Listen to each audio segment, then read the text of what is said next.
வணக்கம் நண்பர்களே.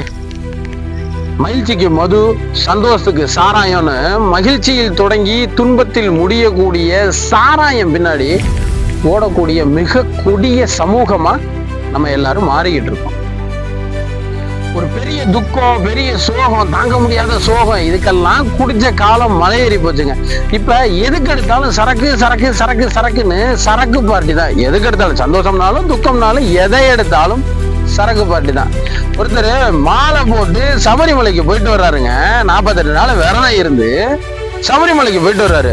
மலைக்கு போயிட்டு கீழே இறங்கி வந்தோடனே அவருக்கு நண்பங்க எல்லாருமே சரக்கு வேணும் சரக்கு வேணும் சரக்கு வேணும்னு சரக்கு பார்ட்டி கேட்டு இவரும் உட்காந்து, யாரு இந்த மலைக்கு போயிட்டு வந்தாரு பாத்தீங்களா, அவரும் உட்காந்து சரக்கை போட்டு என்ஜாய் பண்ணிட்டு இருக்காங்க. எதுக்கு இந்த சரக்கு பார்ட்டி? எதுக்கு இந்த சரக்கு பார்ட்டி? சாமி கும்பிடுறதுக்கு 48 நாள் விரதம் இருந்து மலைக்கு போயிட்டு வந்ததுக்காக இந்த பார்ட்டியா? சரி, உங்களுடைய நண்பர்கள் கூப்பிட்டாலும் அவங்களோட போய் உட்காந்து நீங்களும் தானே குடிச்சு கூத்தடிக்கிறீங்க. அப்ப உங்களுடைய என்ன அலைகள் எப்படி இருக்கு, எப்படி இருந்திருக்கு?